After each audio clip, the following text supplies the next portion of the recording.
Hello, everybody. It's Dan back with All About Arsenal 1886. How is everyone this evening?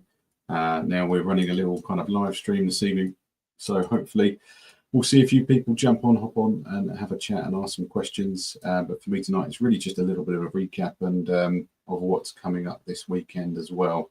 We've got Fulham at the weekend, which is going to be an interesting game. I think we'll be okay, but it's going to be a tough one. As Fulham are not a walkover by any means, and we've lost points to them before. So I'd love to hear kind of your thoughts on expectations for the Fulham game, upcoming bits like that. And obviously we've got another Champions game week next week as well, which I'm delighted to be attending on Tuesday night. So it should be a good one at 8 o'clock.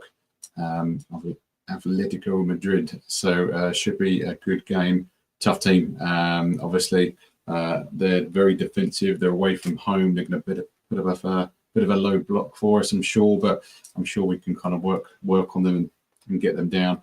But if anyone who is obviously live tonight, watching maybe for the first time, or if you're watching the stream afterwards, would love to encourage you to subscribe, put your notification bell on as well. So if we do these, we're looking to try and do some live ones more in the evenings around kind of 8 o'clock. I'm going to try and kind of stick to recap on what's happened, either this week, this particular day, if there's lots going on in the world of Arsenal. But subscriptions are a big thing for the YouTubers out here from that point of view, and looking forward to going ahead from there. And I want to talk a little bit about the results from the international side of things. Obviously, we had England playing again, which was, a solid performance. I don't think we had too much to worry about from that point of view, but I will touch on some of the international games as well from that point of view. Got a comment on here. Let's have a look here. So we've got Shree Birch here. What's your thoughts on Tuesday's results? Yeah, no problem. We'll definitely go through Tuesday's results. Really important. There's a lot of teams who done really well. Because just bring up the sort of results there, but we had a hell of a game. If you're an England fan, there's going to be a mixture of people potentially watching this from all different countries, but some interesting qualification games going on. Obviously, England beat Latvia 5-0. I think it was a game we expected to win from that point of view, but obviously a great result for us all in that respect to see a solid performance, another clean sheet, going into the World Cup. From that point of view, confident are we for next year? Should be interesting from that point of view. But what was your thoughts, Sheree, on that point of view? Obviously, goals from Gordon. You had 2 from Kane, one being a penalty, had an own goal. And then we like to see Eze pop up in the 86th minute and score a nice little goal, to be fair. So we'd love to see more of that from him. That would be absolutely fantastic. But I've got a few little pictures of the guys here who've been out on internationals. Mourinho, he just can't seem to stop scoring on international duty. He scored 2. Played an absolute another blinder from that point of view. But hell of a player. We'd love to see him have that kind of result on Arsenal side as well. So I can see him kind of playing potentially at the weekend, which we will do a little preview show for Fulham towards the end of the week. Obviously, we're playing Saturday at 5:30, and I'd like to see a few features in the squad there.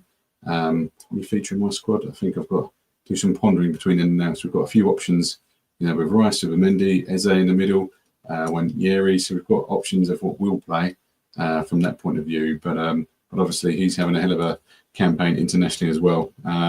Also had obviously Eze, so he scored that goal for England, which was fantastic as well. But great to see. We need his shooting boots on for Arsenal as well, which would be great. I think we're going to be seeing him quite a lot with Odegaard, obviously out. Obviously, we've probably heard, and all of you this week, it's been a bit of a bad injury for Odegaard. So from the point of view, obviously the news that we've heard, it's going to be sidelined reportedly for at least, I heard, for 6 to 8 weeks for the medial collateral ligament injury he's got. It's a massive blow for us because he's started to play really well from that point of view. It's never good when your captain's down, but we do have really great depth there as well. So, from that point of view, I think we should be okay. But what we don't want to do, with us being top of the league at the moment, at 1 point ahead of Liverpool, this is our kind of chance to put away, get a few kind of maybe points between it. Because I'm going to make a bold statement now. You've got upcoming games, which I want to look at what's being played over the weekend. I'm very much aware you've got Man United, finding a little bit of form, playing Liverpool on Sunday at 4:30, and I think it's going to be an upset. I just feel it. Is Emery finally found his groove? Could we see him, help out Arsenal, win some more points from that point of view? It will be really interesting to see what happens on that as well. So, come on, Man United, I'm going to be cheering you on Sunday for sure. I think any team playing Liverpool, Man City, they're the biggest rivals for us this year, and ones we're going to be watching for sure. Regards to got Trossard as well. So Trossard, results for Belgium. I mean, obviously, fantastic team as well. One to watch, I think. I don't know how you all thought. Did you manage to watch the game? I can only watch so much international.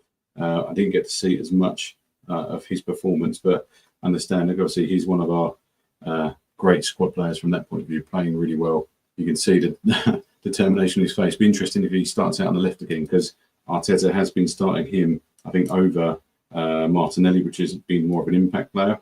Obviously, they beat Wales 4-2 during the week. I think it was on Monday, with Trossard scoring in the 90th minute. De Bruyne popping up and scoring 2 as well, which is fair play. He's still got it. Let's be honest. He never lost it. It was just time to move on for Man City, but doing okay internationally as well from that point of view. And when we're coming up to the games for this weekend, I did want to kind of touch on that as well and get people's thoughts, because let's go through the list. Who do you think is going to win? From the point of view, you've got Notts Forest and Chelsea. I mean, Forest have been terrible from that point of view, so fully kind of expecting Chelsea to win that comfortably. They've got one of the worst managers probably at the moment in recent years.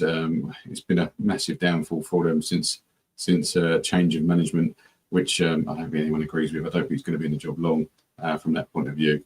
But I think Chelsea are going to kind of nip that one. Brighton and Newcastle. Obviously away from Newcastle, I'd say you'd think they'd be more the favourite team still, because they've been playing well. But Brighton are one I could potentially see a draw, maybe like a 1-1 or something like that from that point of view. I'm going to have to watch the stream back after and see what the results are. But I'm thinking maybe a 1-1 that one. And then we've got Burnley, Leeds. That'll be an interesting one. Obviously, 2 teams that have come up from the Championship. Good opportunities for both to get a win. Who do I fancy more on that one? I might go a draw as well, actually, if I was a betting man from that point of view. Crystal Palace and Bournemouth. I mean, obviously, that's going to be a hell of a game, actually. It's one I'd love to watch. Crystal Palace have been on form. Obviously, they'd lost their previous game, but Bournemouth have been on fire. Semenyo, obviously, everyone wants Semenyo now. And on that, actually, because it's one of the players that is being talked about by a lot of teams, January maybe, about picking him up, even though he signed recently a new deal, I think, with Bournemouth for 3 to 5 years, something like that. But there is a clause in there, a buyout clause for, I heard rumour has it around 75 million, but you can see him being snapped up, and I understand that maybe Liverpool, someone like that, sniffing around, but also there is interest, or rumours that Arsenal is still interested because they want to lock down that left-hand side, that left wing, and he's been playing phenomenally. Man City, Everton. I mean, I can't see Everton stealing anything away from that. They've been doing okay, but Man City have been in good form, in fairness. So I see a City win there. Wolves have been terrible, and Sunderland have been pretty good, actually. Xhaka, obviously, ex-Arsenal player there, captain of Sunderland. I can see Sunderland, in fairness, taking that 1-2-0. For the Arsenal, obviously, we've got to back Arsenal all the way from that point of view. I would love to see how we do from that point of view. But again, and we've also got Tottenham, Aston Villa. That's an interesting one. I think Tottenham and Aston Villa have both been finding form. Tottenham actually been playing pretty well, which we don't like to see. But Aston Villa started really slow and started to pick up some pace. I could see maybe a 2-2. Liverpool, Man United. Be interesting one. I do really think there's going to be upset there. You've heard me here first.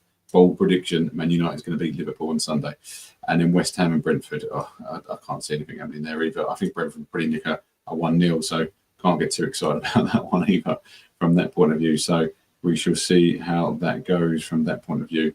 Now, just to come up, we've got a question here again. Tuesday upcoming Arsenal Champions League results. Thoughts on the score? So, yeah, we've got Atletico Madrid from that point of view on Tuesday night, 8 o'clock at the Emirates. And I do think it's going to be a good game, tough game. We've been playing well. We played really well in Europe. I think we suit the European style. I think it's a lot more open for us, where the British, Premier League teams do like to put a little bit of a low block in for us, which it's always hard to break down. European teams, I mean, they do open up a bit more, but Atletico Madrid are more of a kind of attacking team. They're very good at it. They've done it for years and years. Obviously, with the manager they've got, he's always been super and uber defensive from that point of view. So it'll be really interesting to see how they kind of set up, how Arteta sets up on the lineup. Be interesting to see if we rest players as well from that point of view, because we've had a lot of players on international duty. What's your thoughts maybe on the potential lineup? I know we're going to do a preview show, but let's talk about it. Obviously, Reyes a given. He's always going to be starting in goal from that point of view. But the likes of Calafiori's been playing a lot of football internationally for Italy. So you could also see Miles Lewis-Skelly coming in and getting some time on the left. Obviously, he had a great campaign last year from that point of view. But I'd like to think he'll get some minutes actually over the weekend against Fulham, because he's still a great player. He's a great option to have. And I think at his best, he's just as good. I think Calafiori just had really fine form, I think, to start with. Would Mascara come in for one of the guys in the middle? Maybe, if we're going to save him for midweek. But I don't know. I think they might stay solid there and potentially change, the right back. Maybe give Timber rest, bring White in for a bit, see how we go. Or start Timber and then swap with White if we've got a decent enough lead, if we are ahead at the time. But in some of these games, we want to start quick and kill them off if we can. And it gives us a chance to rotate, which will be really good. But I think it's middle of the park that's the most interesting. Obviously, Zubimendi is a solid player. He's been playing internationally as well. So I wonder if maybe Norgard comes in. But do we want to kind of continue to be strong and obviously keep the top of the league and stay top? We don't want to give stupid points away like we did last season. So maybe something to consider. I mean, you can always see Rice being rested maybe. Marino coming in. You could see Wanyeri where Odegaard would normally be, or Eze in that middle part, because you've still got the options of Trossard, Martinelli on the left wing. So I think we've got some really good options from that point of view. Saka starts. I don't think that's any debate there from that point of view. Who want to play? And obviously we're going to have Gyökeres up front because we've got no one else, to be honest with you. Marino can be in there if you wanted for a kind of a number 9 from last year if you really needed to change him out. But I think Gyökeres will just be playing the 90 minutes as he has been the last so many games since Havertz has been injured. But we do look forward to some of these players returning. Obviously, Odegaard's going to be up for a while. Havertz is going to be coming back at some point. And even the likes of Gabriel Jesus is still kind of on the, I think it's going to be late in the year, early next year, really from that point of view as well. So, but we've got such a good bench now. And I think with Odegaard being out, you can also see the potentials of Max Dowman now getting back in to the squad where he's 15. There's no rush for him at all, but you can see him maybe getting back included in the matchday squad, which would be really interesting from that point of view. It frees up a bit of a place for him. You can see him being a good option off the bench. You've got obviously, Saka, Dowman, Wanyeri, all on that kind of right-hand side. But both Dowman and Wanyeri can also play in that 10 role where Odegaard would be. But it's if he wants to go full out attacking, which we kind of saw against West Ham until Odegaard got injured. But as soon as Odegaard got injured and Zubmini come on, I think there was definitely a better kind of balance to the team. And we just dominated the ball. Obviously, there was no chances from that point of view. So he's got a few good options of which way to go, really. But Zubimendi's been unbelievable. With Rice as well, great partnership. And Eze coming in the mix as well. I think it's great. In Capio, I did hear he might come back after the international break, so it'd be interesting to see if he'd get some minutes as well, because we still haven't really seen, apart from a little cameo at the end of the Champions League game, which was in Bilbao, was it? So it'll be interesting to see how that goes. But let me know your thoughts in the comments. Obviously, any live stream comments won't maybe come up, but from the point of view, if you're seeing this after, comment your thoughts on potential lineups for Saturday, 5:30. We'll be there cheering on. And obviously Tuesday going to be there, so I'll do some match day kind of content while we're there as well. Hopefully good result, tough game up ahead, but Champions League, Premier League, let's take it all from that point of view. So, but I just wanted to kind of a brief catch up on some other stories as well. So I'm just going to have a little read through and go through bits you might not be aware of that's happened this week. I think we touched on the previous one, but about the Arsenal fine for the FA Cup ticketing rule breach. There's been a suspended £500,000 fine, which we heard about from that point of view, in regards to the last year's Man United game because we didn't fail to allocate a big enough percentage of tickets to the away side. So I think as long as we behave going forward, that's all going to be okay from that point of view. We've got obviously Jack Wilshere. We kind of mentioned this on the previous stream actually. Obviously, he's got his first senior managerial role, which is fantastic from that point of view. Obviously, he's been appointed the manager of Luton now in League One, but he'll be hoping to rebuild the club. We're going through a bit of a rough patch, but there's only 2 seasons ago now in the Premier League, and they've got relegated back to back. So, good luck to Jackie. I think he'll do great. He's really good. Management from that point of view. He's seen a lot of people build up in the squad. Wish Jack all the best. He's a good guy, a great player for us as well, and we wish him all the best. And I'll definitely be keeping an eye on how Luton do. They're not a million miles away from where I live. So we've got an interesting one I did read as well. So Mosquera, at the moment, he's playing for the under-21s and he captains Spain. He's being offered a chance to switch his international allegiance to Colombia. I think he's eligible through family heritage, and it's a decision that could affect his senior international career. So it's an interesting one. Obviously, Spain have got a fantastic squad from that point of view, and they're going to be really hard to maybe break in, a bit like the Arsenal team. But I'd be interested to see what your thoughts are. Should he switch a little bit further to travel? Obviously, you've got the likes of Gabriel Martinelli, Gabriel Magalhaes, who are obviously Brazilian, so they're all kind of travelling that far anyway, so shouldn't be too much of an issue. But it'll be interesting to see what he decides to do if there's no opportunities in Spain. But he's captain in Spain. It's only a matter of time, surely. So it'll be interesting to see what he decides to do. So obviously the Carabao Cup draw is we've got that match coming up as well. Obviously we're playing Brighton. That's on the 27th of October, so that'll be another one. The tie's going to be held at the Emirates Stadium, so we've got a home advantage as well, which is really good from that point of view. And there was a little story on Max Downer as well. Let's have a look here, just have a quick read from that point of view. But he now holds the record as the youngest goal scorer in the UEFA Youth League and made his first team debut at the age of 15. I mean, he just carries on impressing Max Downer, doesn't he? I'm glad he's getting kind of minutes elsewhere because we want to keep developing him at such a young age, and he's going to be such a talent. And I really just hope he continues to progress from that point of view.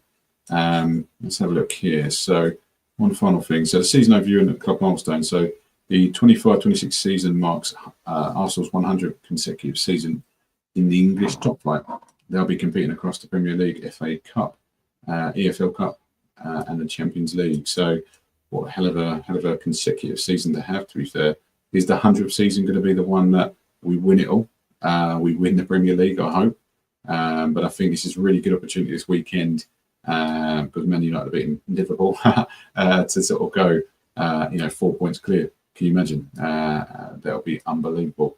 But I just don't want to kind of let anything go, from that point of view. We're in a really good position. And I think we should just take advantage massively of what is going on from that point of view. Hopefully, Liverpool drop some points and we continue to rise. But I will keep you informed, if you want to pop back. So we're going to aim to do these 8 o'clock kind of streams as we build up a little following. But starting to get a lot of follows on our Instagram, our TikTok from that point of view. And from soon, we'll be out and about and doing a bit more, obviously, with the games and stuff like that. But short and sweet tonight, but hopefully I'll see a few more of you in here so we can interact and chat. And obviously, I will speak to you all in the next one. Come on, you Gunners. Thank you.